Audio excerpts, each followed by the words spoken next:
তুমি হাজার ফুলের মাঝে একটি গোলাপ, তুমি হাজার তারার মাঝে। তুমি হাজার ফুলের মাঝে একটি গোলাপ গানের এমন লাইনই প্রকাশ পায় ফুলগুলোর মধ্যে গোলাপের অবস্থান কেমন।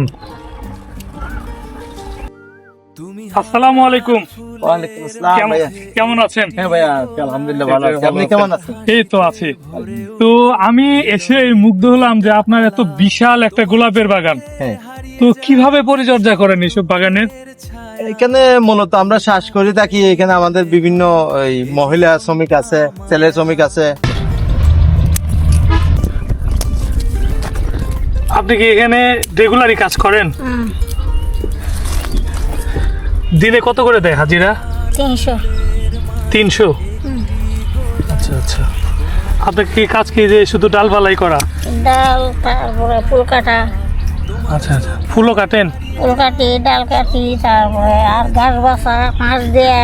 ফুলগুলা কেটে আমরা চিটাগংয়ে পাঠাই। আচ্ছা আচ্ছা আচ্ছা। ওখান থেকে আমাদের এখানে প্রচুর পরিমাণ ফুল উঠে সিজনে। এখন আচ্ছা। সিজন আচ্ছা আচ্ছা। তার সামনে পহেলা বৈশাখ আছে। সামনে তো পহেলা বৈশাখ আছে। হ্যাঁ, অনেক সিজন চলে গেছে। ফেব্রুয়ারি চলে গেছে। আচ্ছা। হ্যাঁ, তো মাঝখানে আবার সরকারও চলে গেছিল কিছু। আপনাদের দিবস একটু আমাদের একটু প্রবলেম হয়েছে, আমরা লসে ছিলাম। আবার মোটামুটি সরকার আসছে, এখন আবার ব্যবসা হবে, এই আগাবো। এই পরিচর্যা করে আমরা এগিয়ে যাচ্ছি আর কি। দেখি একটু ফুল দেখেন ভাই, বাহ মাশাআল্লাহ, এই কি সামনে- পরিমাণ গোলাপ। হ্যাঁ, আর সামনে পহেলা বৈশাখ আছে, ওইটার জন্য আমরা ফুল স্প্রে করে প্রেস করে রাখতেছি। আচ্ছা, আচ্ছা, এই চিন্তা ধারণা নিয়ে আমাদের কাজ আগাচ্ছে আর কি। আচ্ছা আচ্ছা। তো এইখানে একটা কি ফুলের তুরা করে বিক্রি করেন না পিস করে হ্যাঁ, বিক্রি আমরা করেন? কেটে 50 টাকা করে বান্ডিল করি। আচ্ছা, আচ্ছা। বান্ডিল করে আবার একটা খাটন করি। খাটন করার পর আমরা আমাদের চিটাগং চারাকিটা জামানখান রোডে আচ্ছা। ওইখানে ফুলগুলা পাইকারি বিক্রি হয়। তখন আচ্ছা, আচ্ছা, কক্সবাজার বিভিন্ন ফুলের দোকানে আপনারা আমাদের পাঠিয়ে দেন ওইখানে? হ্যাঁ, আমাদেরকে এরা অর্ডার কন্টাক্ট করে, আচ্ছা। ওইখানে আমরা ফুলগুলো পাঠাই দিই। আচ্ছা, বাংলাদেশে আসলে এই গোলাপের চাষ তেমন প্রচলন নেই। কিছু কিছু জায়গা আছে, ওইদিকে মনে হয় ঢাকার দিকে নরসিংদীর দিকে আছে, ঢাকাতে আছে আপনার নরসিংদীর দিকে মনে হয় আছে। না, যশোর আছে আপনার, তারপরে ঢাকা সাভার আছে। প্রচুর চাষ হয় ওখানে। আমাদের বাংলাদেশের 3টা জেলাতে, এই বাংলাদেশের চকরিয়াতে হয়, কক্সবাজার চকরিয়া, আর হচ্ছে যশোর, আর হচ্ছে আপনার ঢাকা সাভারে। আচ্ছা আচ্ছা। তারপরে আমাদের পাইকারি বাজার হচ্ছে শাহবাগ, তারপরে আপনার চিটাগং জামানখান রোডের মাদার সারাকিপার, ওইখানে আমরা ফুল বিক্রি আচ্ছা, করি। এখন একটু জানতে চাই এই ফুলের প্রসেস গুলা কিভাবে করেন, আর এইভাবে চাষাবাদে কিরকম খরচ হয়, কিভাবে কি করেন? না, এটা খরচ হয় আপনার, যেমন এই এক একর জমিতে আপনার 5 লাখ টাকা করে খরচ হয়।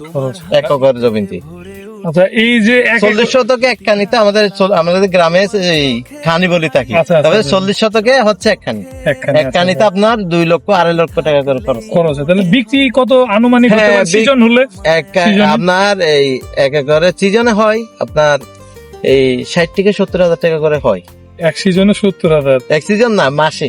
ও, income, মাসে? হ্যাঁ, হ্যাঁ। তবে ওখানে বিক্রি হয়, আমাদের শ্রমিক আছে, এদের খরচ বাদ দিয়ে তাকে 20-50 থাকে। 20-50 টাকা। তাহলে তো মাসেই তো আপনার প্রায় 1 একরে টাকা কাছাকাছি উঠে আছে। হ্যাঁ, হ্যাঁ, মোটামুটি মোটামুটি লাভ আছে। আপনার এই যে বছরে 12 মাসে আপনার 6 মাস টাকাটা বাঁচে, আর 6 মাস লস যায়। আচ্ছা, সার দিতে হয় কি পরিমাণ? প্রতি মাসে একবার করে সার দিতে হয়।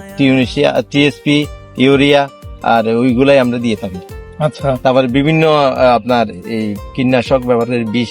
আর এগুলা যে যেটা কলম করে কি একটা জায়গা যেমন বৃদ্ধি করতে চান বাগানটা, হ্যাঁ। তাহলে আপনি কিভাবে কি করতে হয়? এটা একটু নাকি ডাল লাগালেই হয়ে যায় যে গোলাপের জন্য? না, ডাল না, আপনি আমার সাথে আমি দেখাই একটু। আপনি এই যে সামনে আসেন। আচ্ছা। এই যে এটা হচ্ছে আমাদের গোলাপের মূলত এটা আপনি রাখেন। জি, জি, জি। এই যে আপনি এখানে চারাটা দেখছেন না, জি জি জি। আমি আপনাকে দেখাই কয়েকটা চারা। এই যে মূলত গোলাপের চারাটা হচ্ছে, আচ্ছা আচ্ছা। এটা হচ্ছে আপনার গ্যাপটিনের চারা। এটা আচ্ছা, হচ্ছে আচ্ছা। পুরুষ গাছ। এটা আমরা আলাদা করে চাষ করি। আচ্ছা, ওটাকে আমরা কাটিং করে পিস করি, 4 ইঞ্চি করে পিস করে একটা প্যাকেটে দিই। আচ্ছা, তখন আচ্ছা। এখান থেকে যখন একটা আসবে, তখন আমরা এই ডালটা ওই মহিলার গাছ থেকে নিয়ে এটা কলপ করি। ও, মানে এটা হলো পুরুষ? হ্যাঁ, এটা পুরুষ, এটা হচ্ছে মেয়ে। আচ্ছা, আমরা এটা বুঝবো কিভাবে? এটা যে হচ্ছে পুরুষ, মহিলা পুরুষ কি? গাছ। এটা হচ্ছে নিচেরটা হচ্ছে পুরুষ, উপরেরটা হচ্ছে মেয়ে গাছ। ওইটা মেয়ে ডাল নিয়ে আমরা এখানে মানে আজকে প্রথম জানলাম যে ফুলেরও যে ওটা পুরুষ গ্রাফটিং মহিলা চারা। গাছ হ্যাঁ, হয়। হ্যাঁ, গ্রাফটিং যারা দিয়ে জানে। পুরা দেখছেন চারাটা। আচ্ছা, এই আচ্ছা। বিভিন্ন জাতের চারা আছে আপনার। আচ্ছা। এখানে আছে বেবিন বিরিন আছে, তারপরে মাল্টা কালার আছে, সাদা আছে, হলুদ, সব মানে কালারই গোলাপের চারা আছে বিভিন্ন। শুধু তাই নয়, এই গোলাপ ফুলকেই ভালোবাসার প্রতীক হিসেবে চেনেন সবাই। তাই তো প্রতি বছর বিভিন্ন উৎসব পার্বণ এলেই এই গোলাপের কদর বেড়ে যায়। প্রায় 100 বিঘা জমিতে গোলাপের চাষ করে এই চাষি বেশ সফলতা অর্জন করেছেন। এটি ঢাকা কক্সবাজার হাইওয়ে রোডের ঠিক পাশে অবস্থান। আপনারা চাইলে কক্সবাজার যদি ঘুরতে আসেন, এই গোলাপ বাগানে একবার ঘুরে যেতে পারেন। তুমি হাজার ফুলের মাঝে একটি গোলাপ।